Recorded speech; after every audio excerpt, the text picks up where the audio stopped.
અપરસની વાત નથી કરતો. અપરસ એટલે દરેક મેણ શબ્દ છે, દરેકના ઘરનું આંગણું. તમારું જેવું આંગણું, તમે જે દેશમાં રહો છો, તમે જે ઘરમાં રહો છો, તમારી જે વ્યવસ્થા છે એ પ્રમાણે તમારી અપરસ હોય. પણ એને કારણે ઠાકોરજીને છોડી દેવા એ બરાબર ન કહેવાય. ત્યાં ક્યાંક સમજની ભૂલ છે. મહાપ્રભુજી અપરસ પાડવાની આજ્ઞા નથી કરી, મહાપ્રભુજી સેવા કરવાની આજ્ઞા કરી છે. કૃષ્ણ સેવા સદા કાર્ય. હા, પણ અપરસ ન પાડવાનો અર્થ એ નથી થતો કે અનાચાર કરી નાખી, બધું જ બગાડી નાખીએ પણ નથી. જે કરતા હતા એ ખરાબ નહોતા, એ ખોટા નહોતા, મહાન હતા. અને એટલું આપણે નથી કરી શકતા, એટલે એમની નિંદા તો બિલકુલ નહીં કરવી, એમને રિસ્પેક્ટ કરવો કે કેટલું બધું એ કરતા હતા, ઘસાઈને પણ બધું સાચવતા હતા. પણ તમે નથી કરી શકતા અને તમારે સેવા કરવી છે તો તમે કરી શકો છો સેવા. બને તો કોઈ વલ્લભ પાસે બેસી આનું સમાધાન કાઢો કે હું કેમ કરું, આવા સંજોગમાં, આવી વ્યવસ્થામાં મારી સેવા કેમ થાય. દરેકનો રસ્તો છે.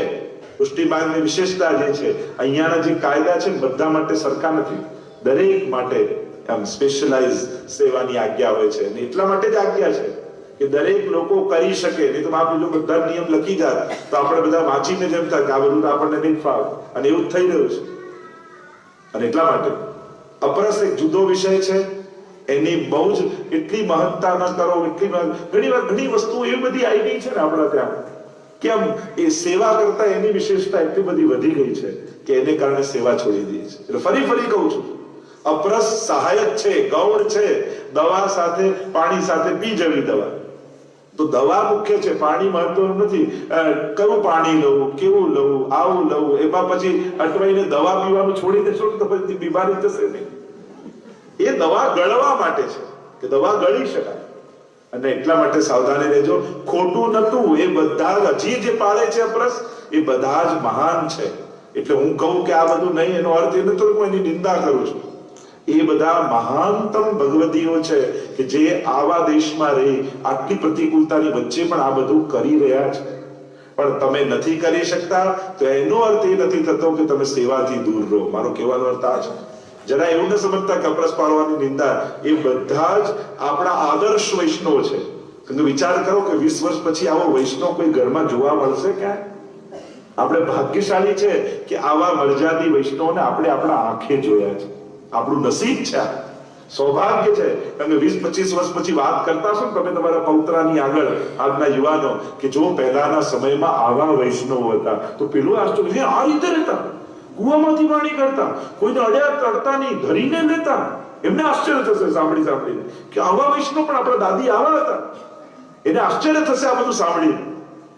તો આ બધા મહાનતમ આપણા વૈષ્ણવ છે અને આટલા દ્રઢતાથી એ પાળે છે. એ આપણા ગૌરવ છે પુષ્ટિમાં. એમને કારણે પુષ્ટિ માર્ગ આજે પણ ભૂતલ પર જીવિત છે એમ કહીશ. આપણા વૈષ્ણવને કારણે, એમની ટેકને કારણે. એટલે એમને તો મારા સતસત વંદન આવા વૈષ્ણવને. પણ એનો એક પ્રભાવ આપણા સમાજમાં જે હવેની જનરેશનમાં પડ્યો કે આ બધું અમે નહીં કરી શકીએ, કારણ કે આ બધું અમે નથી પાળી શકતા. એ વસ્તુની ચોખવટની જરૂર છે. એટલે એના માટે ખાસ કહીશ કે તમે કરી શકો એમ છો. તમારી ગમે તેવી અપરસની વ્યવસ્થા હોય, એકવાર બેસશો તો જરૂર રસ્તો આપણે કાઢી શકીશું. પણ વ્યક્તિગત બેસો, સભાગત નહીં. ઘણી વાર આપણે સભાગત સત્સંગ સેવા માટે સાંભળીએ છીએ, પણ સભાગતમાં બધું સભાગત હોય. પણ જયારે વ્યક્તિગત વાત આવે, જેમ કોઈ ડોક્ટર કેમ્પ કરતો હોય ને કોઈ ડાયાબિટીસ વિશે સમજાવતો હોય, પણ તમારો કયા ટાઈપનો ડાયાબિટીસ છે એ તો જયારે પર્સનલી બેસીને પૂછો તો એ બધી વાત કદાચ તમારા માટે ના હોય, તમારા માટે કઈ જુદી વાત હોય. બસ એવું છે. ધર્મ વ્યક્તિગત હતો જ નહીં. પહેલા આપણા કોઈ ધર્મશાસ્ત્રોમાં જાહેર સભામાં પ્રવચનો નથી. આપણા ધર્મશાસ્ત્રોમાં પ્રશ્નોત્તરીઓ છે, સંવાદ છે. દરેક ધર્મને ગ્રંથને જુઓ તો કોઈ પૂછે છે અને કોઈ જવાબ આપે છે. એટલે બને તો સેવા બાબતનું જાણવા માટે વ્યક્તિગત મળીને પૂછવું, જેથી તમારો રસ્તો નીકળે. તો જે વાત કરી રહ્યો હતો, ક્રિયાત્મક, ભાવાત્મક અને રસાત્મક. સૌથી પહેલા ક્રિયાત્મક, કારણ કે આ ક્રિયાત્મકનું બાબત છે ને એ જ બહુ મહત્વની છે. અને એમાં જ બહુ બધા કન્ફ્યુઝન છે કે જે પુસ્તકો અને ગ્રંથોમાં લખ્યું છે એને આજે અમે ફોલો કઈ રીતે કરી શકીએ. સૌથી પહેલા ક્રિયાત્મકમાં આપણે ત્યાં મહાપ્રભુજીએ તનુ, વિત્તજા અને માનસી આમ સેવાના પ્રકાર બતાવ્યા. દેહ દ્વારા કરીએ તનુજા, વિત્ત દ્વારા થાય વિત્તજા અને એના દ્વારા માનસીને સિદ્ધ કરવી. માનસી એટલે એ જે અખંડ ભગવત લીલા ચાલી રહી છે, નિત્ય લીલા ગોલોકધામમાં, એ વ્રજલીલામાં, એ લીલામાં પોતાનું નિજ જે વ્રજભક્તોનું સ્વરૂપ છે એને ઓળખી અને એ લીલાનો અનુભવ કરે. એ અખંડ ભગવત સેવામાં પોતાનું સ્થાન પામે, એ અનુભૂતિ કરે. તો શરૂઆત તનુવિત્ત જાતિ થાય. અને સેવા પ્રકારમાં બે પ્રકાર આપણે ત્યાં છે. એક નિત્યનો સેવા પ્રકાર અને બીજો છે વર્ષોત્સવનો સેવા પ્રકાર. આ બે પ્રકાર આપણે ત્યાં. નિત્યનો સેવા પ્રકાર એટલે ઠાકોરજી જાગ્યા ન હોય એ પહેલાથી શરૂ થાય અને પ્રભુ પહોંચી જાય પછી પૂરો થાય. એટલે જાગવાથી લઈને પહોંચવા સુધીનો જે ક્રમ રોજનો, એ આપણો નિત્યનો સેવા પ્રકાર કહેવાય. ડેઈલી રૂટીન, જે રોજનું પ્રભુનું ડેઈલી રૂટીન છે, નિત્યનો પ્રકાર. અને બીજો છે, તમે સેવા પ્રકારની પુસ્તક જેમ બધા પાસે હોય છે, આપણે ખોલીને જોઈએ તિથિ, આજે કઈ તિથિ છે, આજે કયા વસ્ત્ર આવશે, આજે કયા શિંગાર આવશે. તો એ પ્રકાર, એ વર્ષોત્સવનો સેવા પ્રકાર શરૂ થાય જન્માષ્ટમીથી. તમે પુસ્તક જોશો ને, સેવા પ્રકારની પુસ્તક જોશો એટલે તમે ખોલશો ને તો પહેલા જન્માષ્ટમી લખ્યું હશે. અને ઠાકોરજી પ્રગટ થયા ત્યારથી આપણો સેવાક્રમ શરૂ થાય. કારણ કે પ્રભુ કોણ છે? જા ધન તે ગોકુલ સુખ લૈયત સગરે કાજ સવારે. આપણા ઠાકોરજી કોણ છે? તો જેના થકી વ્રજનું સુખ અનુભવાય એ આપણા પ્રભુ. તો એ આપણા ઠાકોરજી. તો પહેલો પ્રકાર નિત્યનો સેવા પ્રકાર. મહાપ્રભુજીની એક સનાતન આજ્ઞા એ છે કે દરેકના ઘરે ઠાકોરજી બિરાજે અને દરેકનું ઘર નંદાલય બને. આખો ભાવ પુષ્ટિ માર્ગની સાધનાનો પ્રકાર. જે સાધના કહો છો, કેવળ બ્રહ્મ સંબંધ લેવાથી એ તો પ્રવેશ થાય છે, અને પછી સેવા કરવાથી આપણી પુષ્ટિ માર્ગીય સાધનાની શરૂઆત થાય છે. એક એક સાધના દ્વારા આપણે એને સિદ્ધ કરીએ, એટલે કે એ કરતા કરતા આપણે વ્રજભક્ત બનીએ. એ રીતે આખો પ્રકાર શરૂ થાય. તો તમારા ઘરે સૌથી પહેલા લાલનનું અથવા શ્રીનાથજીનું ચિત્ર સ્વરૂપ, આપણે ચિત્ર સ્વરૂપ પ્રિન્ટેડ નથી હોતું, આપણે ત્યાં હાથથી દોરેલું હોવું જોઈએ, ચિત્રેલું હોવું જોઈએ. કારણ પેલામાં ભાવ હોય એટલે સર્જન કર્યું કહેવાય, પેલું તો પ્રિન્ટ કર્યું કહેવાય. શાસ્ત્રોમાં અનેક પ્રકાર ભગવત સ્વરૂપના આપ્યા છે. શૈલી દારૂમયી લૌહી લેપ્યા લેખ્યા ચ સૈતી મનોમયી મણિમયી પ્રતિમા અષ્ટવિધા સ્મૃતા. 8 પ્રકારની પ્રતિમાનું વર્ણન ઠાકોરજીનું કરવામાં આવે છે. અને એટલા માટે અનેક પ્રકારની સ્વરૂપો આપણે ત્યાં બિરાજતા હોય છે. પણ બહુ ડિટેલમાં એ સ્વરૂપની ચર્ચામાં હમણાં નહીં જવું, આપણે પાસે સમય ઓછો છે એટલે સીધો સેવા પ્રકાર પર આવીશ. બને તો અત્યારે જે પ્રસિદ્ધ પ્રકાર છે એમાં કા લાલનનું સ્વરૂપ અને કા શ્રીનાથજીનું ચિત્રેલું, એ જે ડ્રોઈંગ કરેલું સ્વરૂપ હોય એ પદ. એટલે કે હમણાં ભલે પુષ્ટાવતા નથી, પણ એવું સ્વરૂપ પધરાવીને સેવા કરજો કે જેને ભવિષ્યમાં પુષ્ટાવી શકાય. કારણ કે એકવાર આપણે સેવા કરવા લાગીએ એટલે આપણી આસક્તિ એ સ્વરૂપમાં થઈ જાય, અને પછી લોકોને એમ થાય કે અમને તો હવે આમાં આસક્તિ છે, આમાં રુચિ છે, તો પછી કઈ રીતે ભગવત સેવા કરવી. તો ભગવત સ્વરૂપોની જ્યાં વાત કરીએ છીએ, તો કા લાલનનું સ્વરૂપ, એમાં પણ બાલકૃષ્ણલાલજી અને નવનીતલાલ, આવા 2 પ્રકારના હોય છે. તો ઘણા બધા ઠાડા સ્વરૂપો, મદન મોહનલાલજી આદિ, ગોરધનનાથજીના સ્વરૂપો અને ઘણા બધા પ્રકાર બિરાજતા હોય છે. પણ પ્રસિદ્ધ જે પ્રકાર છે, હમણાં વધારે લોકોને ત્યાં જે બિરાજતા હોય, ચિત્ર સ્વરૂપની પણ સેવા થઈ શકે. શાસ્ત્ર કે શૈલી દારૂમયી લૌહી લેપ્યા લેખ્યા, લખેલી ચિત્રેલી, એનો પણ પ્રકાર આપણે ત્યાં છે. અને એટલા માટે કોઈ એમ માનતું હોય કે ચિત્રેલે કે ચિત્ર સ્વરૂપની સેવા ન થાય, એવું નથી. આપણે ત્યાંનો પ્રકાર છે અને એના પ્રમાણો બી છે, હમણાં એનો પણ વિસ્તાર નથી કરતો. તો ઠાકોરજી એના દ્વારા પણ સેવા સ્વીકારે છે. આપણે ત્યાં દરેક વસ્તુ ભાવાત્મક માની છે. તમારી ઝાંપીજી છે ને, એને ગોલોકધામની ભાવના છે. આપણે ત્યાં દરેક વસ્તુ ભાવાત્મક છે. એટલે આપણા લૌકિક બુદ્ધિ એટલે વ્યવહારિક બુદ્ધિ ઠાકોરજીની સેવામાં નહીં વાપરે. આપણે ત્યાં દરેક વસ્તુને ભાવાત્મક માની છે. તો ચિત્ર સેવા થઈ શકે છે. બને તો ચિત્રજીનું સ્વરૂપ પણ મંગળાનું સ્વરૂપ પધરાવે. કે જેથી ભવિષ્યમાં તમે જ્યારે પુષ્ટાવો તેમને શૃંગાર આદિ ધરી શકો. કારણ કે શૃંગારનું કે રાજભોગ સ્વરૂપ તમે પધરાવો તો પછી શૃંગાર ઉપર શૃંગાર ન ધરાય. એટલા માટે પછી ખાલી ગુંજામાળા આદિનો પ્રકાર હોય છે. તો મંગળા સ્વરૂપ પુષ્ટાવો. લાલનના સ્વરૂપોમાં પણ એમ તો અનેકવિધ પ્રકાર છે કે કેવું હોવું જોઈએ, એમાં કેવા ચિહ્નો હોવા જોઈએ, પણ એનો હમણાં વિસ્તાર નહીં કરું. પણ લાલનનું સ્વરૂપ પુષ્ટાવવું બને તો લાલનનું સ્વરૂપ લાવી ત્યારે પેલા નેત્રો ચોંટાડેલા હોય પ્લાસ્ટિકના, એક કઢાઈ લેવા દુકાનવાળા પાસે છે, જેથી આપણે ઠાકોરજીને કટાક્ષ નેત્ર આદિ ધરી શકીએ. કારણ કે પુષ્ટાયા પછી ઘણા લોકો આવે તો એકદમથી વડા કરવાની આપણી પણ પુષ્ટાયેલું સ્વરૂપ હોય તો આપણે સંકોચ, તો પેલા પ્લાસ્ટિકના નેત્રો જે લગાડેલા હોય જ્યારે લેતા હો ત્યારે, હવે જેને બિરાજે છે એને કોઈ વાંધો નથી, એમાં તરત તમે પછી મારે તો છે હવે શું કરી, તો એવું કઈ ના લાવતા. પણ આ તો જે પુષ્ટાવાના હોય પધરાવાના હોય એના માટે બિરાજે, એમાં કઈ કમી નથી, કઈ ખોટું નથી.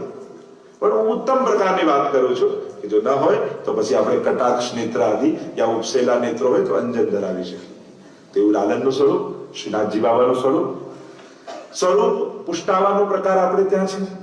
એમાં પણ અનેકવિધ પ્રકાર છે, ચણસ્પર્શથી લઈને પંચામૃત સુધીનો પ્રકાર. ઠાડુ સ્વરૂપ ઘણાને ત્યાં ગોરધનનાથજીનું પાષાણનું સ્વરૂપ વિરાજતું હોય. તો એમાં પણ બે પ્રકારના સ્વરૂપો હોય છે, એક મેઘશ્યામ અને બીજું રક્તશ્યામ. એ થોડું લાલાશ જેવું હોય અને બીજું શ્યામ રંગનું હોય. જેમાં અત્યારે શ્રીનાથજી પોતે વિરાજમાન છે એમ શ્યામ લાગે, પણ તમે નજીકથી જયારે પ્રભુ કૃપાથી અમને જયારે સૌભાગ્ય મળે તો એ રક્ત વર્ણ છે, લાલાશ જેવું છે, આખું શ્રી. તો હવે બે પ્રકાર પાષાણના સ્વરૂપોમાં પણ છે. તો એનો પણ આપણે ત્યાં વિધાન છે. અનેક પ્રકાર, જેમ 8 પ્રકારના સ્વરૂપની વાત છે. તો પુષ્ટાવીને એટલે મહાપ્રભુજી તો એમ કહેતા તમને જે સ્વરૂપમાં આસક્તિ હોય એ સ્વરૂપ પુષ્ટાવ. કેવલ પોતાના પરિચિત, હા અને ત્યાં તો આ બિરાજલા હું અહીંયા લઈ આવું, પેલા ત્યાં ઉતાળમાં પુષ્ટાવી દે, પછી પછતાય, ઓ એને ત્યાં તો કેવા મોટા લાલન છે, મારે તો હાવ સાવ નાના, મારે તો શિંગારે ધરાય. હવે પુષ્ટાયા પછી ક્યારે પણ ઠાકોરજીમાં અભાવ કે ન્યૂનતા વિચારવી નહીં. આ બીજી વાત. હું તો મેઇન પોઈન્ટ જ કહીશ, સેવા પ્રકાર તો બહુ લાંબી વાત છે. હું તો મેઇન વાત કરીશ કે આપણે કેવી સમજ રાખી. આપણા ભગવત સ્વરૂપમાં ક્યારે પણ ન્યૂનતા નહીં વિચારવી કે પેલા મારા કરતા એના સારા, તો પેલો ધુલાઈની એડમાં નથી આવતું, મારા કરતા એના શર્ટની સફેદી વધારે કે પેલું એવું ઠાકોરજીમાં લઉં આપણા કરતા, આપણા ઠાકોરજી કરતા સુંદર દુનિયામાં બીજું કોઈ હોઈ જ ના શકે. આ એકમાત્ર વિચાર હોવો જોઈએ. આના કરતા શ્રેષ્ઠ કે જે મારા માટે કૃપા કરીને મારા માથે બિરાજ્યું છે એના કરતા સુંદર, એટલે કે ક્યાંય સુંદરમાં સુંદર સ્વરૂપ જોવા જાવ ને તો એના ચહેરામાં પણ આપણા લાલનને જ તમારે તો જોવા. મારા લાલન કેવા સુંદર લાગે છે, આ સ્વરૂપે બિરાજે છે. એટલે એવો ભાવના, આ ઉત્તમ ભક્તની ભાવના છે. તો આનો વિચાર, પુષ્ટાવાનો ક્રમ. એના પહેલા ઘરમાં આપણું સ્થાન ઠાકોરજી. હવે જેવું ઘર એવું નંદાલન. સરસ જગ્યા છે, જુદો રૂમ છે, ત્યાંથી શરૂ કરી પછી નાનામાં આવીશ. પહેલા આખું પિક્ચર જોઈ પછી ઝૂમ કર, એટલે પછી ધીમે ધીમે જાઓ. એટલે જો જુદો રૂમ હોય ક્યાંક, ભાગ્યશાળી સૌભાગ્યશાળીને ત્યાં જો હોય તો ઉત્તમ વાત છે. જો નાની જગ્યાએ પધરાવાથી ઠાકોરજી નાના નથી થઈ જતા, હો યાદ રાખજો. એટલે ક્યારેય એવું હીન ભાવ નહીં લાવો કે આને ત્યાં આટલું મોટું મંદિર છે ને મારે ત્યાં તો આટલી જ જગ્યા, ક્યારેય નહીં. આવા લૌકિક ગણિતો છે ને ઠાકોરજીમાં નહીં વાપરો. એ તો તમારું નંદાલય, તે નંદાલય જ છે. એ મોટું હશે તો એ નંદાલય કહેવાશે, તમારું નાનું હશે તો એ નંદાલય જ કહેવાશે. એટલે એવો ભાવ ક્યારેય ઠાકોરજીમાં નહીં કરવો. એટલે ઘણી વાર અસમર્થતા તમારી અનાવડત ન કહેવાય, તમારી અયોગ્યતા ન કહેવાય. એક વસ્તુ સમજો, કદાચ આ શબ્દને તમે સમજો, તમારી અસમર્થતા તમારી અયોગ્યતા નથી ક્યારે પણ. અસમર્થતા એટલે તમારી કેપેબિલિટી નથી. એનો અર્થ એ નથી કે તમે અયોગ્ય છો, ના. તમે એક ઓરડામાં રહેતા હો ને ખાલી ઝાંપીજીમાં પધરાઈ જગાડી ધરતા તોય શ્રેષ્ઠ જ છે. એમાં ક્યારેય ન્યૂનતા નહીં માનવી. એટલે આ સ્લોગન લખી રાખજો, તમારી અસમર્થતા તમારી અયોગ્યતા નથી. બધા ગાઈ ના આવી શકે કીર્તન, દરેકના કંઠમાં સ્વાદ ના આવ્યો એટલે એવું છે કે તમારા ઠાકોર કૃપા નહીં કરે ના. તમે તમારા સ્વરે ગાઓ. આપણું ઘરમાં 2-4 મહિનાનું બાળક રડતું હોય તો આપણે કઈ લતા મંગેશકરનું કોન્સર્ટ ના કરવાનો હોય કે આ બહુ સારું ગાય છે. એ તો એને સાંભળીને વધારે રડવા લાગે. એને તો મમ્મી બેસુરું ગાય ને તો જ ઊંઘ આવે. આપણું બાળક ભલે બેસુરું ગાય પણ એની માનો કંઠનો અવાજ હોય તો જ એને ઊંઘ આવે. એને કોઈ સ્વરાવી નહીં કે કોઈ કેટલું શાસ્ત્રીય ગાયક હોય તો વધારે મોટેથી રડવા લાગે. આ કોને વગાડો છો, કોને વગાડો? ખરેખર એમ તો વાગવા જ લાગે. પછી આપણે કેમ મ્યુઝિક વાગે છે તો એને ખરેખર વાગવા લાગે. અને એટલા માટે એક વાત સમજો, એને તો માનો જ અવાજ ગમે. અને એટલા માટે અસમર્થતા અયોગ્યતા નથી. એ વાચિક, કાયિક, માનસિક યા વ્યવસ્થાના સંબંધમાં તમે જુઓ. તમે બધી વ્યવસ્થા નથી કરી શકતા એટલે તમે સેવાને અયોગ્ય થઈ ગયા એવું ક્યાંય લખ્યું નથી. દરેક જીવ માત્ર સેવાને યોગ્ય છે. મહાપ્રભુજી કહે છે કે મારો પ્રત્યેક જીવ, કારણ આ ભૂતલ પર નહીં, એ તો નિત્ય લીલામાં ગોલોકધામમાં સેવા કરીને આવે છે. અહીંયા તો એને ખાલી પુનરાવર્તન કરવાનું છે. એને યાદ કરવા માટે કે હું ક્યાંનો છું, એ સેવા કરતા કરતા એને યાદ આવી જાય કે આ સેવા તો મેં પહેલા કરેલી છે. એ કરતા કરતા એને સુધી આવી જાય કે મારું શું સ્વરૂપ છે. એના માટે એને અહીંયા સેવા કરવાની છે. અને એટલા માટે ઘરનું સ્થાન જુદું રૂમ હોય તો આપણે ત્યાં શિખરવાળા મંદિર નથી હોતા. એટલે આપણે ત્યાં નંદાલયનો ભાવ હોય છે. અને મંદિર એક શ્રીનાથજીનું છે, જે જગુદ્ધારક રૂપે બિરાજે. બાકી દરેકનું ઘર નંદાલય છે. એટલે ઘરનો ભાવ છે. એટલે હવે જેને ત્યાં છે તો પાછા દુખી ના થતા, ભલે રહ્યા, પણ જે હવે લાવે તો આપણે ત્યાં યોગ્ય એક નંદાલયનો ભાવ હોય છે. અને એમાં સિંહાસન, ખંડપાટ, ચોકી અને સૈયાજી, ભોગ ધરવાની પાટ, એવા યોગ્ય પ્રકારનું એક જે પુષ્ટિ માર્ગીય પ્રણાલિકા પ્રમાણે મંદિર જોઈને અમને ખબર પડી જાય કે આમાં પુષ્ટિ માર્ગીય પ્રણાલિકા ચાલતી હશે કે નહીં. ઠાકોરજીના શૃંગાર જોઈને અમને ખબર પડી જાય કે પુષ્ટિ માર્ગીય પ્રણાલિકા ચાલતી હશે કે નહીં. ઠાકોરજીને ભોગ ધરીને સરાયો હોય ને એ થાળી જોઈને અમને ખબર પડી જાય કે પુષ્ટિ માર્ગીય પ્રકાર ચાલતો હશે કે નહીં. હવે પુષ્ટિ પુરુષોત્તમ એની પ્રણાલિકાથી પુષ્ટિ પુરુષોત્તમત્વ આવે છે. પ્રભુમાં પુષ્ટિ પુરુષોત્તમત્વમાં એની પ્રણાલિકાથી એમાં પુષ્ટિ પુરુષોત્તમનો આવિર્ભાવ થાય છે. કારણ કે જે પ્રકારથી આરાધના થતી હોય એ પ્રકારથી ભગવત સ્વરૂપ બિરાજતું હોય છે. તો એવા પ્રકારનું મંદિર અથવા તમારે ત્યાં નથી તો નાનું એક મંદિર લઈ આવો. એક જગ્યાએ સુંદર સ્થાન કરી રેશમી વસ્ત્ર બિછાવી, ભલે નાની જગ્યા હોય ત્યાં પધરાવો. એક સિંહાસન હોય અને એક સૈયાજી હોય. સૈયાજીની જગ્યા ના હોય તો સિંહાસન લઈ આવો, એમાં જ જગાવો, એમાં જ પડાવી દો. જારી બંટા પધરાવીને લઈ આવો. ગુંજામાળા, આપણે ત્યાં પાગ આદિ લઈ આવો. ઋતુ પ્રમાણેના 5-10 વાઘા લઈ આવો. બાકી તો રોજ રોજનો આપણો પ્રણાલિકા તો ખૂબ મોટી છે. જેવું હવેલીમાં થાય એવું ઘરે વૈષ્ણવ કરે છે. પણ જેને ત્યાં સંભાવ નથી તો નાનો પ્રકાર એવો છે. અને આ બધી સામૂહિક ઝાંપીજી હોય જેથી બહારગામ પધરાઈ જવા હોય. બહારગામનો પણ વિવેક, ત્યાં કદાચ અમને મોડું થઈ જાય, ટાઈમસર ન થાય, ઘરે કરી શકીએ એટલું ન કરી શકીએ, વાંધો નહીં. ઠાકોરજી આપણી વ્યવસ્થાને જાણે છે તો એ આપણી અવ્યવસ્થાને પણ જાણે છે.